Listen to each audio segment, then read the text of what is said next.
Hello, and this is your snack sandwich. Today I'm going to take a quick look at IPOR Labs interest rate swapping. Now I did this AMA today with them, and it's like an hour and a half long, and it was very, very interesting for me. Okay, it was something I've never heard of, and something that is going to take some time to really dig into and understand. Okay, now you can go to their app, you can check it out.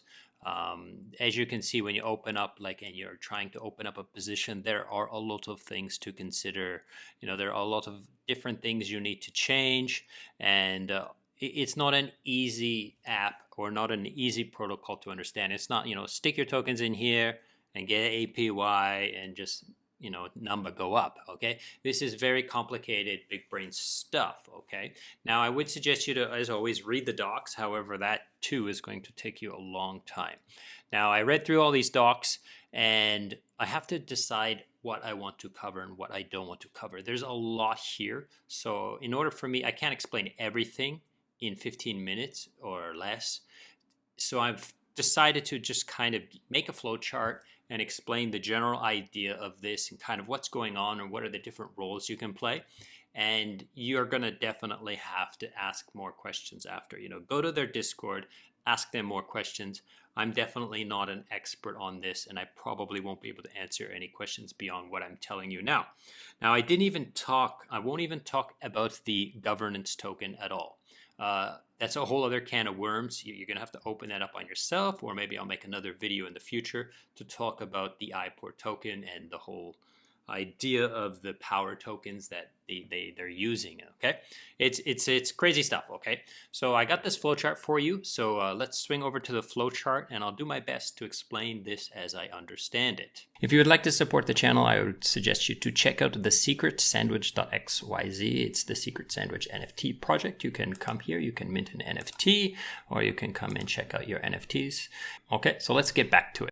Here we are on the flowchart. We have 4 actors in this, maybe 5. Anyhow, let's go through it. We got our friend Dollar Bill, we have Boosted Bill, we have Grandma Bill, and we have Ninja Nick. Okay, so these 4 actors can take a part in this protocol and kind of play around with the trading and swapping and tokenization derivatives of interest rates. Okay.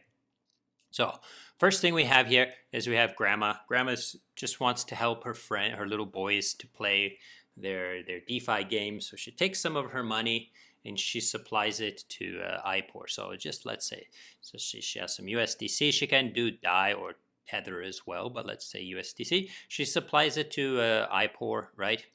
And she gets back an IPOR USDC token, right? And that USDC, while it's idle, while it's doing nothing, is sent to Aave or Compound to earn some interest, right? Now, people are going to borrow her money to do the IPOR interest rate thingy, right?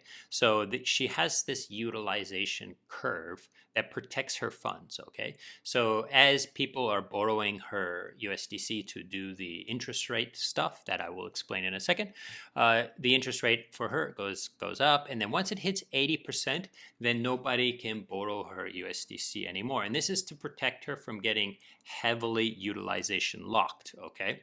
Now there is the case that there would be other people here, right? And she's lent, right? And the borrowers took it to 80%, and then someone else left, and then the utilization went to 100%. Then she wouldn't be able to get any of her money out until the contracts that these people have opened have closed. Then she will be able to get out. Okay. Now, when she does close her position, there is a 0.5% fee. Okay, that's just to protect bad actors from coming in and out, like flash swaps and flash loan entries and stuff like that. And that 0.5% is just basically given to all of the other grandmas that have supplied liquidity to this system. Okay. Now, on Aave and Compound, there are sometimes rewards, comp tokens, Aave tokens. Those are given to the DAO treasury. So the DAO treasury has ownership over these. It doesn't go to Grandma. She basically will get the interest rate of Aave or Compound, depending on which one's better. So if she puts USDC in and it's currently better on Aave, her USDC will all be sent to Aave. And then when it's withdrawn, it withdraws the USDC from whichever market has the lowest APY. Okay? So, but these comp tokens, I'm not sure what's happening. Maybe the DAO is liquidating them and giving them back to her. You know, who knows, right? I don't know what they're doing. And it doesn't say in the docs, it just says that the DAO decides what to do with these tokens. And I don't have the time to ask them what, this is your question. Go ask what is happening with these tokens. Next. So the first thing that IPOR does is they have like this public works or this public service, okay? And it's very interesting. And what they're doing is they're taking the interest rates of these two markets and any other market that they add to this system in the future, and they're basically announcing the average of it. And they call it the IPOR percentage. So if you think like the Aave interest rate's higher than the compound interest rate, so it will spit out a number that's somewhere in the middle. And as you know, they will cross over. Like this graph doesn't really quite show very well. Sometimes the Aave will be higher and the compound will be lower, and sometimes compound will be higher and Aave will be lower. And this thing will spit out an interest rate that's in the middle. So projects can use this. It's on-chain. There's a little bit of back-end stuff going on that I did ask about, but on-chain interest rate average. Think of it that way, okay? That's not exactly right, but that's a good way to visualize it in your mind. Now, dollar bill, okay, he uses compound or Aave to borrow some assets. So maybe he supplies ETH and borrows USDC, but he's worried about the interest rate changing against him, okay? Or maybe he lends USDC and he's worried about the interest rate going down, okay? So that's what he comes to IPOR for, is to try to hedge this interest rate consideration, okay? He might be worried that it goes up. He might be worried that it goes down. He can be both of those parties and use this project, okay? So what does he do? So he has this interest rate already, right? So what does he do? He supplies USDC to IPOR as collateral, okay? And he can use this, the amount of this collateral to leverage up, okay? So he can, it's not, they don't really call it leveraging, but I'm gonna call it leveraging for now, okay? So he can go 10 to 50x, okay? So consider, like, let's say he wants to hedge $1 million here, maybe he can put 10,000, or, you know, he can put 100,000 or even like 1,000, right? You have to do the math, but you get the idea. So he can use a lot less collateral to hedge his position, okay? Now, because it's collateral and it's leverage, there is liquidations to consider. So, of course, you have to look at the liquidations and be careful about not getting your collateral liquidated, because if you do get liquidated during this time, then you won't have this protection, and you probably won't get paid out either, okay? So he uses this collateral to basically buy an IPOR position, okay? So remember, the IPOR rate here is an aggregate of these two interest rates, right? So I'm going to say the IPOR is approximately the same as the interest rate that he's going to have to pay, right? So IPOR is about the same as comp. Now, it's not exactly, but for the sake of this explanation, we're going to say it's the same, okay? So let's say he goes and he says, oh, I want to open a pay fixed and receive float, okay? So he's basically saying with his collateral that he wants to pay a fixed rate for the time period of the contract, right? I think it's like 28 days max, okay? So he wants to pay a fixed rate, but he wants to receive the variable rate. So what he wants is he wants a lot of this white space here, okay? So he wants the floating rate to go above the fixed rate for a long period of time. And if it doesn't, he's hedged here because he's paying it here, right? He's paying the floating rate here, roughly, right? And here he's going to receive the floating rate. So he's able to hedge himself this way. Now, this is the most complicated part of this project, and this is the piece that you really have to dig deep. And I'm sorry if I can't explain it exactly perfectly to you. It's tough stuff.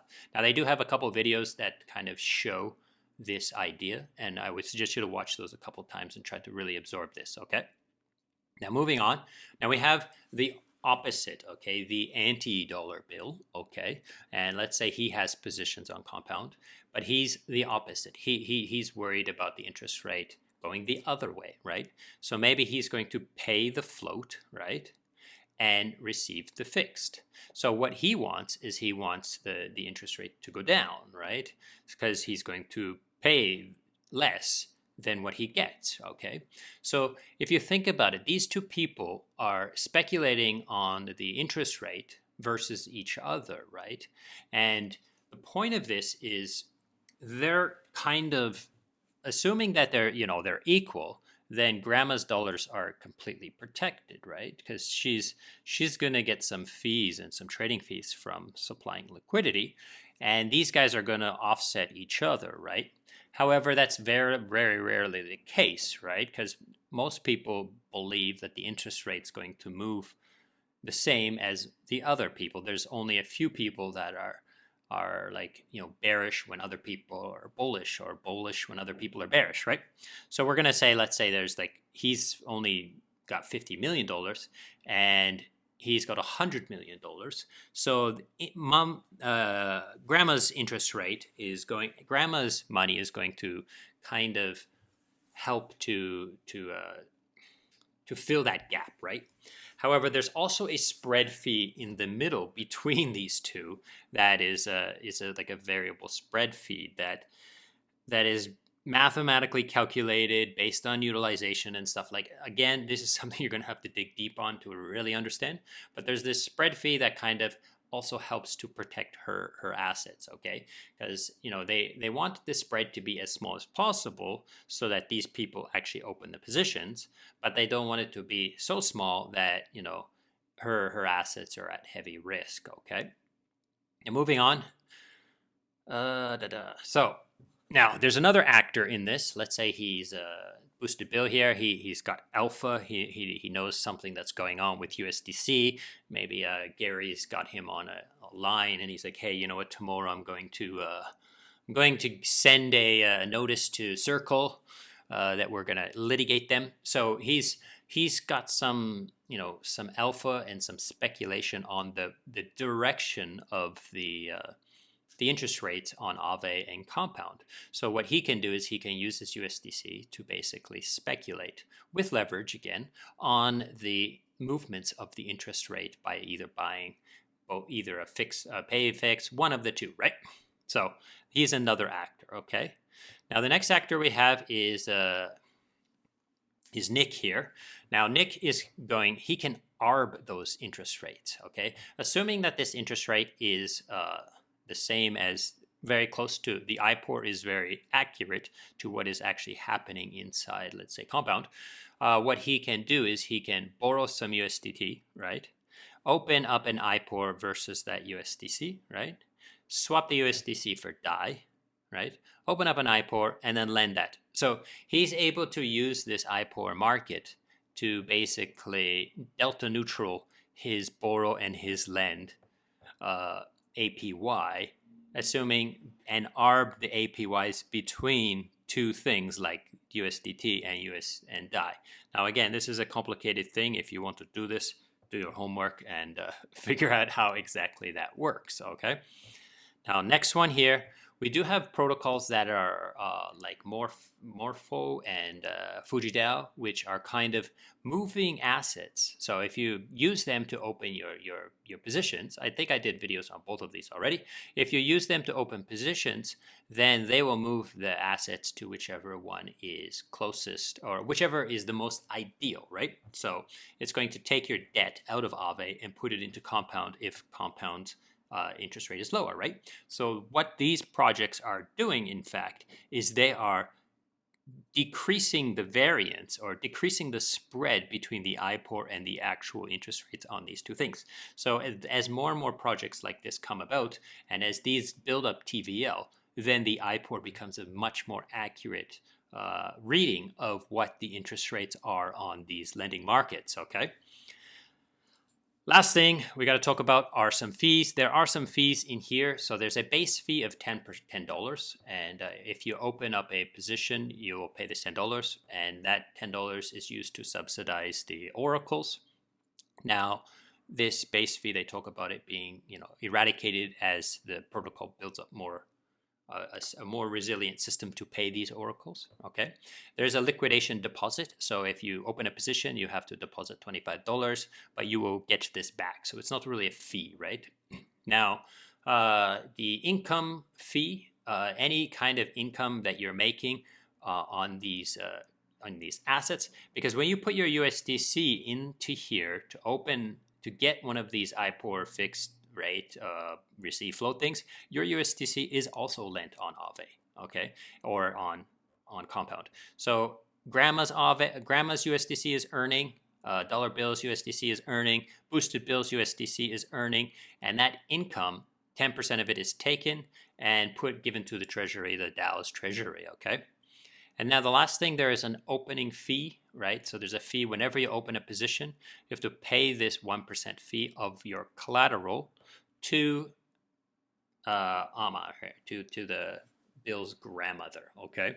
Now, that's pretty much it for this. That's all I'm going to get through now. Like I said, there's still an IPOR token, and then there's still a lot of things that you probably don't understand. And I'm sorry, this is not an easy project to explain.